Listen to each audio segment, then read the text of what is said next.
Welcome to the Post 4 All Season Sports Show. I'm Drew Rubenstein here again with Dave Raese. And Dave, the WVU men's basketball team lost at Texas over the weekend by 17 points, 88-71. But really, while watching that game, and I had the privilege of watching it, unfortunately, like most people back in Morgantown, the thing that kind of stuck out was Texas really does look like Big East teams of old. You know what I'm saying there, where they're the bigger players. Maybe at times they still put up 88 points, but a slower style of play, just able to dominate and kind of submit opponents down underneath. Sort of like Georgetown's old Sure. teams, with not Ewing so much, but even Dikembe Mutombo, and they've just had a slew of big centers, big guys in there. Well, let me ask you this, because last year there was so much talk with the WVU men's basketball team needing to adjust to, quote-unquote, the Big 12 style of play. Does Texas kind of prove that maybe that's wasn't exactly an apt description of what happened last season? Yeah, I think so. I think actually this team's performance does more to prove that it wasn't anything of style last year in our play. I think it was like, Juwan Staten is obviously not the same player he was last year, and that has nothing to do with anything. But he admits it, that hey, I made up my mind to listen to Coach Huggins, and now he's having a great year. I think, like you say, talent is always the key, no matter what, and you can fit your styles to any.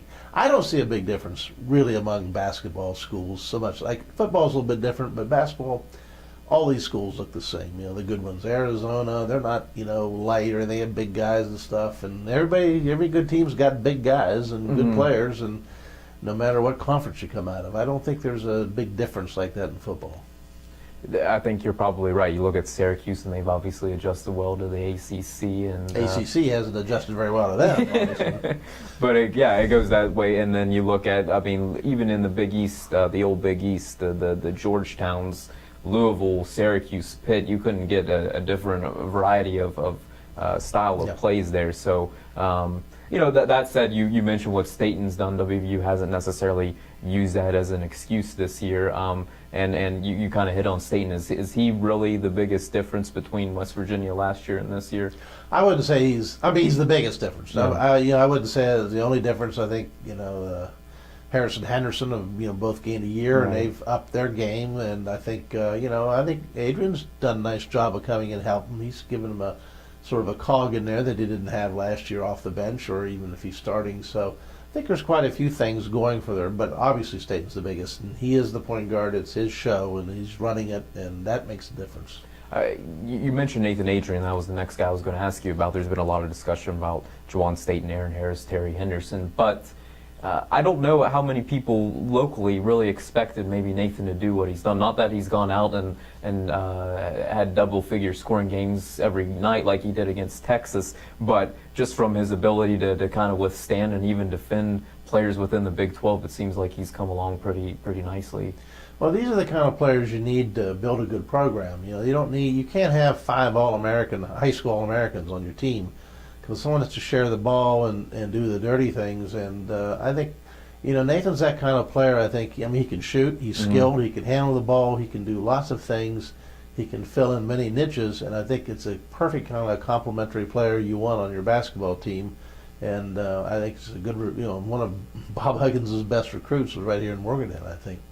That's very interesting. And what about Brandon Watkins and Devin Williams, especially out of the Texas game? A lot of talk about WVU just not having the size and athleticism and the post that it needs to maybe get over the hump. But is it fair to put all of it on those guys' shoulders, or what are the issues when you look at WVU's inability to really defend well and rebound well around the basket? Well, we're one game removed from holding Iowa State down to a low point total, and their All-American player who was, a big inside guy. So, they get some credit there, for holding him down. And there's freshmen, so they're on the road. It's going to be tough for them, and just a question of, if they do what Juwan Staten says, work hard to get better, then maybe they'll be big surprises next year. And last one, NCAA tournament picture. Before the Texas game had really come up into conversation. WVU seems to be on the bubble right now, but still, when you look at their overall record, I don't know if you've dissected the remaining schedule, but when you start getting the 13 or 14 losses, you wonder if they'll still get in. But what's kind of your take on? I think the they'll season? need at least 2 more wins. And fortunately, their schedule's tough enough. But like a win over Kansas might throw them in. That right there at the end of the season, that might be enough to put them in. Very interesting. All right, Dave, thanks again for your time, and please continue to check ddpost.com for the latest on the Mountaineers. Thanks for watching.